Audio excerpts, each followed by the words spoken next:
আজ তো mother's day, আমি মাকে কি দিই? এক কাজ করি, মায়ের ব্যাগ থেকে টাকা নিয়ে মাকে একটা চকলেট কিনে এনে দিই, ভালোই হবে। না, মায়ের ব্যাগ থেকেই টাকা নিয়ে আবার মাকে চকলেট দেবো, তাই করলে ভালো লাগবে না। তাহলে একটা বুদ্ধি ভাবতে হবে। এই খাতার পেজ ছিঁড়ে মাকে একটা গ্রিটিংস কার্ড বানিয়ে দিলে কেমন হয়? এই মামনি, কি করছিস তুই? না না মা, কিছু করছি না। পড়া কর, ওইসব করছিস কেন? হ্যাঁ মা, আমি এখন পড়াই করছি, তুমি যাও যাও, রান্না করো, রান্নাঘরে যাও। মায়ের জন্য সুন্দর করে এবার গিফট বানাবো আমি।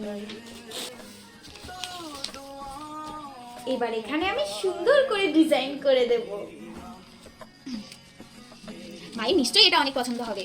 মা মা, চোখ বন্ধ করো, তোমার জন্য আমি একটা জিনিস এনেছি। কি জিনিস এনেছিস? আগে চোখ বন্ধ করো, তারপরে দেখাচ্ছি। চোখ বন্ধ করব কেন? চোখ বন্ধ করো, চোখ বন্ধ করো। হ্যাপি মাদার্স ডে মা। বাবা, এটা কার? আমার? দেখো দেখো, ওটাকে খুলে দেখো। ওটাকে খুলতে হবে?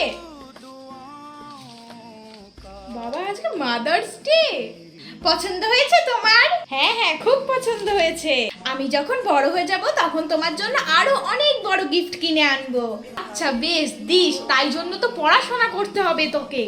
মেরি মা